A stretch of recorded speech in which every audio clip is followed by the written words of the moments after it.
글쎄 안 들려 들을 뉴스 없어 아무 뉴스도 귀에 들어오지 않아 듣고 또 들어도 들을 뉴스 없어 만든 게 이 프로야.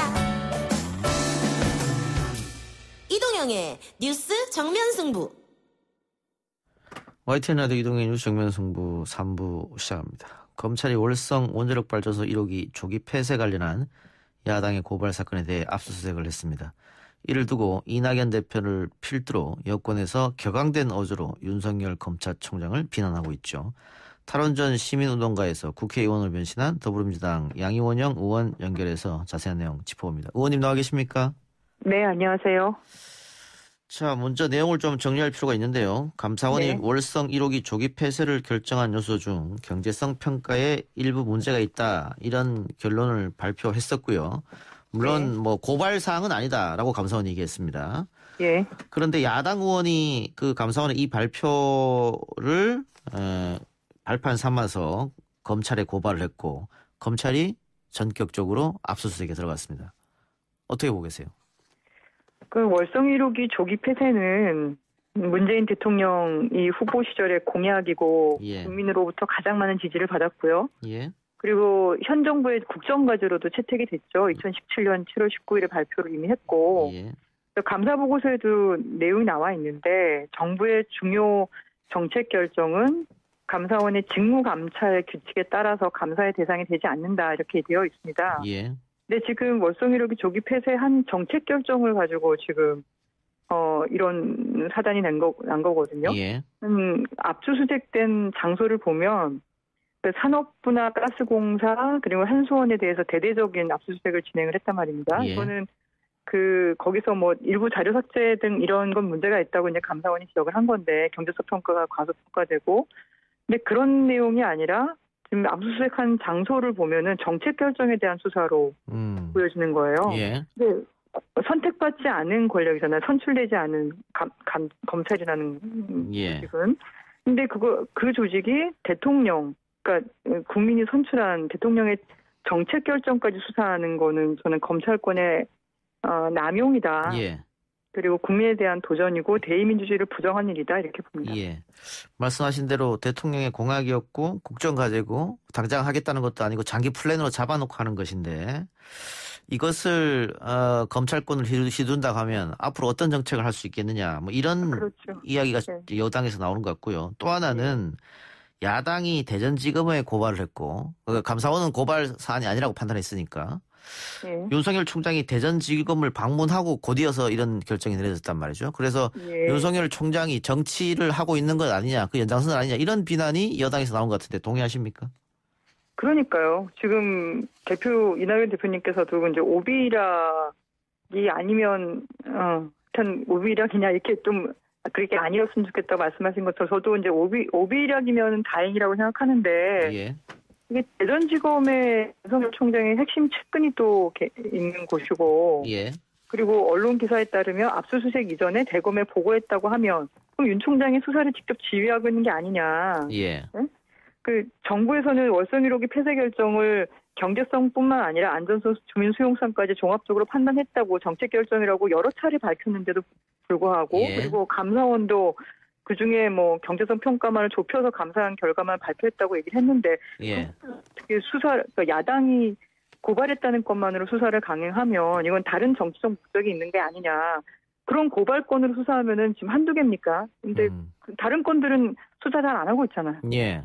네, 그러니까 이런 얘기를 자꾸 듣게 되는 거죠. 뭐 이명박 정부 때 사자방 비리에 대해서 당시 야당이나 시민단체가 끊임없이 고발했습니다. 그 수사가 안 됐으니까 뭐 그러니까요. 그런 건도 있고 예. 그 이후에 뭐 여러 가지가 있죠. 지금 정치인들이 뭐 검찰에 고발한 건들이 많이 있는데 그걸 다 이렇게 수사하진 않잖아요. 예. 근데 이건 지금 뭐 산업부에 들어간 검사들만 50여 명이라고 얘기를 하고 완전히 짝수리 하듯이 예. 이렇게 하는 걸 보고 이게 정치 검찰의 행동이 다시 예. 반복되는 게 아닌가. 그동안 계속 이 정부 들어와서 이런 일들이 있잖아요. 예. 별로 크게, 그러니까 상대적으로 봤을 때 별로 중요하지 않거나 대상이 아닌 것 같은데 어떤 정치권의 움직임에 따라서 이렇게 하는 걸 보면 이상한 생각이 들 수밖에 없죠.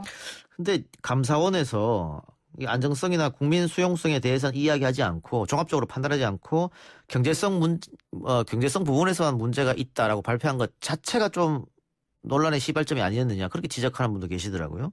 그러니까요. 그러니까 국회에서 감사원에다가 감사 주문을 한 거는 내용은 이제 조기 폐쇄의 타당성이었어요. 근데 조기 폐쇄의 타당성이라고 하면 한수원 이사회 회의록에도 나와 있고, 그리고 정부도 수차례 얘기한 것처럼 경제성과 안전성, 주민 수용성을 종합적으로 평가하는 거였거든요. 근데 감사원은 그거를 경제성에 대해서만 이렇게 딱 얘기를 한 거고, 그게 과소평가됐다는 것도 내용을 들여다보면 4.4년간 남아있는 기간이 4.4년 정도 됐는데 총 다 해봤자 35억 8천억 정도밖에 안 돼요. 예. 35억 8천만 원이죠. 예. 한 6억 정도밖에 안 돼요. 월평균 한 6,800만 원인데 이 월성원전은 연간 한 1,000억 원씩 적자가 발생하던 걸 가지고 이게 뭐 더 과소평가됐다는 게 월성 1호기 폐쇄 의사결정에 별로 중요한 요인도 아니거든요. 예. 그러니까 이 타당성에 대해서 타당성이 없었다 이렇게 말하기도 어렵죠. 그냥 과소평가된 것도 노후원전에 대한 경제성 평가에 대해서 이용료를 뭘 쓸 것인지에 대한 기준이 없다. 현재는 그런 규정도 없고 그러다 보니 이런 일이 발생한 거니까 그런 규정을 만들어야 된다. 경제성 평가에 대한 신뢰도가 저하될 수 있으니까 이런 정도의 권고 내용밖에 없어요. 내용들이. 이게 어떻게 수사사건이에요. 그러니 징계도 중징계도 아니고 경징계 정도였는데. 그래서 감사원이 고발까지는 할 사안은 아니다고 얘기했는데 그러니까요. 문제는 그 감사원장이 국정감사장에서 이렇게 저항이 센 감사는 처음이다. 일부 직원들이 자료를 삭제했다. 그러니까 여당 의원들은 발끈하고 야당 의원들이 더 박수치고 이렇게 얘기를 들어줬단 말이에요. 문재인 정부에서 임명한 감사원장인데. 네. 그렇기 때문에 야당이 이런 발언들을 문제 삼아가지고 고발을 했고 국민들도 문재인 정부에서 임명한 감사원장인데 이렇게 저항이 센 감사는 처음이다. 일부 직원이 자료를 삭제했다. 이렇게 되니까 굉장히 큰 범죄를 저지른 것처럼 느껴질 수 있거든요. 그렇죠. 저는 감사원장께서 이게 한 3개월이면 될 통상적인 감사를 1년 넘게 끌고 그리고 굉장히 정치적인 이슈화되고 시끄러웠잖아요. 예. 좀 그리고 또 이 과정에서 강압적인 감사가 이뤄졌다고 피감사자들이 이제 제보도 하고 언론에도 나오기도 하고 뭐 그 10번 이상씩 부르고 그러니까 내용을 보면 별로 그럴 건이 아닌데 그렇게 진행된 것 자체가 그리고 또 하나 총선 전에 억지로 그러니까 무리해서 결과를 내려고 하기도 했고 여러 발언들도 문제가 되고 그런 거를 어떻게 보면 좀 방어하기 위한 감사원의 얘기가 아니었나 이렇게 보여집니다. 왜냐하면 그 삭제했다는 것도 이렇게 내용 들여다 보니까 담당 사무관이 쓰던 PC 그거 자료를 삭제한 건데 그거 말고 다른 PC에 그대로 거의 다 있었다는 거예요. 자료들은. 그럼 그 자료 확인은 다 되는 거고. 그리고 그 삭제한 것도 뭐 중간 문서들인지 뭐 정식 공문서로 등재된 자료나 결제 문서도 아니라고 얘기하는 거거든요. 예. 근데 그래도 어쨌든 삭제를 했으면 문제가 되니까 경쟁계는 한 건데 그게 어떻게 지금처럼 수십 명의 수사관들 검사를 다 동원해서 이렇게 압수수색까지 할 거냐는 거죠. 예. 근데 또 하나 이해가 안 되는 게 감사원에서 고발 사항은 아니다. 이렇게 판단했음에도 불구하고 검찰에는 수사 참고 자료를 보냈단 말이에요. 이건 어떻게 해석해야 될까요?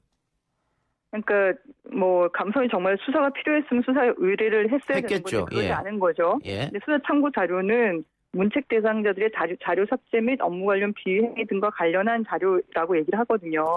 그러면 정말 그 압수수색이 필요하면 그런 정도만 이렇게 수색하면 되죠. 근데 지금은 그게 아니잖아요.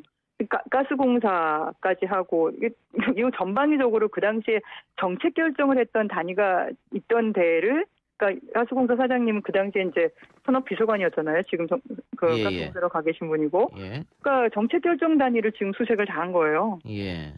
그러니까 그것도 맞지 않죠. 감사원이 보낸 내용하고도. 그럼 여당은 감사원장도 정치를 하고 있다고 판단하는 겁니까? 글쎄요. 저는 감사원장 손은 이제 떠난 것 같은데. 그러니까 저는 제가 보기에는 감사원장은 본인이 무리하게 했던 거를 어떻게 보면 덮기 위해서 그렇게 작업을 하신 것 같고 그걸 이제 그 야당이 걸고 야당이 건 거에 대해서 근데 합리적 판단을 해야 되는 거잖아요. 검찰이라고 하면 그 검사들이 들이 그 합리적 판단을 하고 있다고 보여지기 어려운 거죠. 감사 결과 보고서를 봐도 그렇고 실제 내용도 그렇고. 예, 그 검찰의 압수수색 등에 대해서 민주당 여당 의원들이 좀 강한 비판을 하고 있으니까 여기에 대해서 야당에서는 검찰 자체를 부정하고 조롱한다. 야당이 수사 의뢰하고 수사할 수 있는 거 아니냐 이런 이야기 같습니다. 네. 근데 그 형평성을 봐야죠. 네, 아까도 말씀드린 것처럼 지금 검찰의 고발 한 건이 이건만인가요? 한두 건도 아니고 4대강 건이든 그 수십 조에 달하는 이건 지금 아까 말씀드렸던 35억, 36억이에요. 그건 그 결정에도 별로 영향력도 미치지도 못하는 거고. 그리고 뭐 감사원에서 과소평가했다고 얘기할 때 그럼 어떻게 보정하면 되냐 그런 내용도 하나도 없어요. 예. 그냥 규정 정도로 고쳐라 이런 얘기를 가지고 통상적인 감사인데 이걸 완전히 정치적 쟁점으로 검찰에서 만든 거죠. 그러니 검찰이 정치 검찰이나 정치하고 있는 거 아니냐 이렇게 보여지는 겁니다. 네. 그런데 어쨌든 뭐 오늘도 압수수색 했단 말이에요. 예. 그리고 통상 검찰 조사나 수사를 봤을 때는 압수수색했거나 어느 정도 증언이 나오고 하면 언론으로 흘러나온단 말이에요. 네. 그렇게 되면 문재인 정부에서 추진했던 탈원전 이 자체에 문제가 있다 이런 여론이 조성되지 않을까요? 근데 내용이 뭐가 있겠습니까? 제가 계속 이걸 들여다봤는데 예. 그러니까 경제성 조작에 대한 거라면은 조작도 아니고 예? 과소평가고 그거에 대해서 특별하게 감사원이 요구한 거는 규정 정도 좀 새로 마련해라 이 정도밖에 내용이 없고 뭐 삭제한 건에 대해서도 그 결재문서도 아니고 공식문서도 아니고 뭐 나올 게 없잖아요. 나올 게. 그렇게 무리해서 다른 건처럼 별로 그러니까 전 뭐 여러 가지 한국 사회 범죄들이 많이 있는데 예. 거기에 대한 그 검사의 구형과 이렇게 비교해 보거나 검사의 수사와 비교해 봤을 때 예. 과연 이 건이 그렇게 수사할 건이고 이렇게 할 건이냐고요. 예. 저는 국민들이 합리적 판단을 하실 거라고 생각을 합니다. 그리고 이 에너지 전환 정책이잖아요. 지금 뭐 예. 탈원전 정책이라고 명령이 되긴 하지만 중요한 것은 위험하고 더러운 그러니까 원전과 석탄처럼 환경 비용이 큰 거를 지금 되도록이면 줄이고 재생에너지로 바꾸자 하는 에너지 전환 정책인데 이건 뭐 권력형 비리도 아니고 부패 사건도 아니고 사실 정쟁권도 아니에요. 전 세계가 바뀌고 있어서 우리가 늦기 때문에 여야가 합심해서 지금 탄소 중립까지 얘기한 상황에서 더 빨리 변화해야 되는 건데 이 건을 이렇게 검찰이 나서버리면서 오히려 미래 세대의 발목을 잡아버리는 거죠. 알겠습니다. 네, 이 정치의 영역, 정책의 영역에 검찰이 끼어드는 예. 거는 정말 국민이 부여한 검찰의 정당한 권한을 넘어선 겁니다. 정부 정책을 함부로 수사 대상 삼는 거는 다른 의도다. 예. 정말 정치를 하는 거 아니냐. 이 검찰 권력이 무소불위의 권한을 행사하는 것처럼 보여서 정말 이 검찰을 어떻게 보면 이 권한을 좀 제한하는 그런 행동 그런 뭐 공수처 얘기도 지금 나오고 있는데 그런 것이 좀 하루빨리 진행이 돼야겠다 그런 생각이 저는 먼저 들었습니다. 네, 의원님 오늘 말씀 고맙습니다. 네, 감사합니다. 네, 지금까지 더불어민주당 양희원영 의원이었습니다.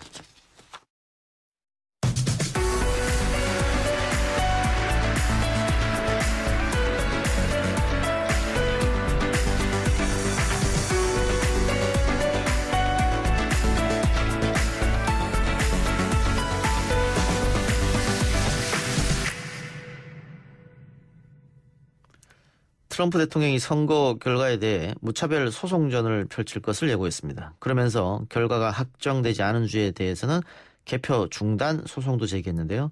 대법원에서 끝내겠다는 트럼프 대통령, 과연 그 의도는 무엇인지 미국 선거법으로 짚어봅니다. 성선재 미국 뉴욕주 변호사 연결합니다. 변호사님.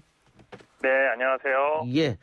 자, 방금 제가 말씀드린 대로 트럼프 대통령이 선거 불복 또 대법원에서 선거 끝날 것이다 이렇게 얘기했는데 어떻게 받아들이면 되겠습니까?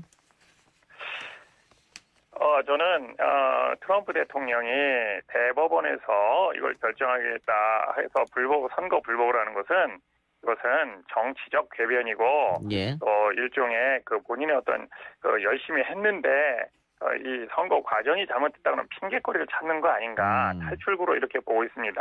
예. 왜냐하면 지금까지의 그 미국 대통령 선거는 간접 선거 제도로 해서 직접 선거에서 지난번에 힐러리와 트럼프가 대결을 했을 때도 힐러리가 더 많이 나왔습니다. 그럼에도 불구하고 간접선거 제도에 의해서 인정을 했잖아요. 예. 그리고 2000년도에 엘고어와 조지 부시 간의 경쟁에 있어서도 엘고어가 일반 투표가 더 많았어요. 그래도 예. 플로리다에서 그 경우에 패배를 먼저 인정했지 않습니까? 이미 미국에서 대법원이 이런 일들이 있었기 때문에 신속하게 국민의 정치적 기본권과 개표 과정의 효율성 차원에서 이 균형을 맞춰서 일정 시점까지는 인정을 하지만 그 이상에 있어서는 이 국가의 이러한 그 선거 운영 체제를 무한정 이렇게 중단시킬 수도 없고 무한정 할 수도 없다라고 하는 것을 판례로 이미 2000년도에 했습니다. 그렇기 때문에 트럼프 대통령이 결과를 모르진 않을 겁니다. 그런데 이것을 이제 본인의 앞으로 계속 정치적 그 확대 영향력을 계속 유지하기 위해서 이렇게 탈출구로 변명으로 계속 하시는 거 아닌가? 저는 그렇게 봅니다. 그러면 결국은 트럼프 대통령도 받아들일 수밖에 없을 것이다 이 말씀이네요. 아니 본인이 안 받아들여도요. 예. 대법원에서 아마도 이번에는 11월 말 안에 소송을 내는 족족 신속하게 결정을 내려줄 겁니다. 예. 이미 오늘 새벽에요. 미시건하고 그다음에 조지아주에 개표 중단 요구를 법원이 신청하자마자 기각을 했습니다. 예. 전에는 며칠 걸리던 것을 그날로 기각을 딱 해버렸습니다. 예. 그 공화당 입장은 나왔습니까 혹시? 공화당의 참모나 공화당의 일반적인 사람들은 지금 트럼프 대통령이 선거를 조작이라고까지 해서 하는 거에 대해서 공화당 상원의원 콜린 수전스나 이런 사람들은 이해할 수 없다, 의아하다. 예. 지금 이런 반응들을 지금 내놓고 있습니다. 예. 우리 한국에도 유명하죠. 그 메릴랜드주의 주지사 그분도 공화당이죠. 예, 한국계 뭐 사위라고 이렇게 하는 레리 호건 이분도 그런 얘기를 하지 않았습니까? 예. 이건 국민들이 판단해서 내린 결정이고 지금까지 그렇게 했는데 이 선거 조작이라면 집권당이자 여당이자 대통령이 이게 선거 조작이라면 누가 이걸 조작했다는 얘기냐. 예. 이해하기 어렵다. 이런 것이 공화당 일부에서도 벌써 얘기를 하는 것이 이게 아마 트럼프 대통령한테 이제 압박으로 작용을 할 겁니다. 예. 상식적으로 자신들이 집권하고 있는데 이게 네. 조작이라고 하면 좀 말은 안 되는 것이죠. 그러니까 아마 개표 과정 중에 표가 뭐 약간 일부 섞였거나 그러한 아주 미미한 부분에 있어서 개표 과정이 철저하지 못한 거 이런 것은 일부 있을 수 있지만 이것이 그 계획적이고 음모적인 그 조작이 있었다. 이거에 대해서는 일반적으로 공화당 내에서조차 인정하기는 어렵다. 이렇게 봅니다. 근데 과거에 재검표 요청했고 재검표를 한 적은 있지 않습니까? 예, 재검표 한 적이 있습니다. 물론 이번에도 지금 문제가 되고 있는 위스콘신주에서 지난번에도 재검표를 했습니다. 예. 재검표를 했는데 보통 재검표의 요건은 주별로 다른데요. 보통은 그 차이가 1% 내외일 때 재검표를 요구할 수 있습니다. 그리고 0.1% 내외인 경우는 대부분 자동으로 재검표를 하고 있습니다. 그런데 위스콘신이 유권자가 350만 명입니다. 예. 그러면 그중에 1%면 3만 5천 표예요. 예. 3만 5천 표가 재검표에서 뒤집어지는 경우는 거의 없습니다. 많아야 100표에서 200표 왔다 갔다 합니다. 그래서 재검표를 한 유례가 몇 건 있지만 결과가 뒤집어진 적은 단 한 번도 없습니다. 예. 근데 지금 뭐 아직도 검표를 하고 있으니까 완전 개표가 끝나려고 하면은 시간이 좀 걸리겠네요. 그렇죠. 예, 공식적으로는 미국의 선거 제도가 이것이 11월 3일에 이루어진 선거가 직접 선거로 그날 결정을 짓는 게 아니고 선거인단을 뽑기 위한 선거인단 확정 선거잖아요. 예. 그래서 이 선거인단이 12월 8일까지 확정이 되면 됩니다. 그래서 선거인단이 모여서 12월 14일 날 각자의 주 의회에서 투표를 합니다. 예. 그렇기 때문에 최악의 경우 12월 8일까지고 이것이 지난번에 2000년도에 엘고와 조지 부시 선거에서 소송에서는 대법원이 12월 8일 바로 전날 결정을 하도록 그날로 끝냈습니다. 그런데 그때 경험을 했기 때문에 이번에는 이런 걸 준비해서 아마도 11월 말까지는 아마 신속하게 결정을 내릴 것으로 이렇게 법률 전문가들은 보고 있습니다. 그 마지막으로 여쭤볼 건 지지자들 사이에 혹시 갈등은 어떻습니까? 그게 제일 힘든 부분인데요. 우리가 이번 여론조사나 이런 걸 봤을 때 그 이전에 트럼프 대통령이 대패를 할 것으로 예측을 했었지 않습니까? 그런데 실제는 거의 박빙으로 나오고 있잖아요. 예. 몇백만 표 차이가 안 나잖아요. 예. 이거는 국민들이 트럼프 대통령, 현재 대통령에 대해서도 찬성하고 거기서 지지하는 사람들이 실제로 굉장히 많다는 얘기예요. 예. 예. 그렇기 때문에 지금 일부, 지금 방화 사건도 일어나고, 개표장 난입 사건도 일어나고, 이런 총기 사고들도 일어나고 그러는데, 아마 이런 것이 치유되고 하는 것은 지금까지의 그 정치적 전통이 패배자가 먼저 승복 연설을 하고 난 다음에야 이긴 사람이 승리 연설을 하고 평화로운 정권 이양을 했던 건데, 이제 트럼프 대통령은 지금 그렇게 하지 않음으로 인해서 이런 부분들이 그렇게 할 때까지는 갈등이 계속 가리라고 보는데, 아마 대통령 취임 1월 20일 날 취임인데요. 예. 그때가 지나고 난 다음에도 트럼프 대통령은 다음번에 또 출마한다는 이런 얘기가 벌써 나오더라고요. 어허. 그러면 본인이 이런 요소들을 계속 끌고 가리라고 봅니다. 이런 갈등 요소를 계속 확대 재생산해야, 그리고 최소한 유지해야 본인이 다음에 대통령 후보로 또 계속 이렇게 나올 수 있는 이런 환경이기 때문에 안타깝지만 이런 것을 활용하는 거 아닌가 이렇게 보고 있습니다. 그런데 뭐 엘고나 힐러리는 사실은 전체 투표에서는 이겼기 때문에 약간 네. 억울할 수도 있습니다만은 그래도 즉각 패배 선언을 했단 말이에요. 그게 지금까지의 미국의 전통이었습니다. 그래서 미국이 민주주의의 예. 그 모범이다 이렇게는, 왜냐하면 실제 투표에서는 이겼어도 제도가 그렇게 만들었기 때문에 내가 뭐 일반 투표에서 이겼기 때문에 내가 대통령이다 이렇게 하지 않았단 말이에요. 예. 근데 지금 트럼프 대통령만 역사상 유례 없는 예. 이러한 지금 현재 행동을 하고 있으면서 만약에 지게 되는 경우에 다음번 대선에 또 나오겠다고 벌써 언론에 나오더라고요. 예. 다음번 대선 준비를 한다. 예. 이렇게 하는 걸 보고 지금까지 현직 대통령이 패배한 경우에 다음번에 부통령이 나오거나 다른 사람한테 이렇게 해서 할 수 있도록 하지 본인이 또 나온 경우가 없습니다. 예. 그러니까 이것도 처음 있는 현상입니다. 예. 그러면 그 트럼프의 이런 돌발 행동에 대해서 아까 공화당 말씀해 주셨으니까 공화당 말고 일반 여론도 좀 싸늘하거나 혹은 압박이 있을 수도 있겠습니다. 지금 팍스뉴스가 일반적으로 공화당 이제 지지 언론 매체거든요. 예. 팍스 쪽이. 근데 팍스 쪽도 완전히 돌아서서 어허. 비난 쪽으로 이렇게 논조가 바뀌었더라고요. 예. 이미 예. 270 매직 넘버에 거의 근사치에 왔는데 이러면 이때쯤에는 패배 연설을 하는 것이 더 멋있는 아름다운 퇴장을 할 수 있고 멋있게 남을 수 있는데 왜 이렇게 하는지 모르겠다. 그렇게 얘기한다는 것은 뭐 우리가 내 진영이 아니라도 다른 진영에서도 더 존경받을 수 있는 그런 대통령으로 마지막에 남아야 되는데 그 마지막 기회에 쪽박을 차는 거다. 이렇게 팍스에서 어떤 분이 그런 얘기를 하더라고요. 예. 네. 알겠습니다. 변호사님 오늘 인터뷰 고맙습니다. 예, 감사합니다. 네. 지금까지 성선재 미국 뉴욕주 변호사였습니다.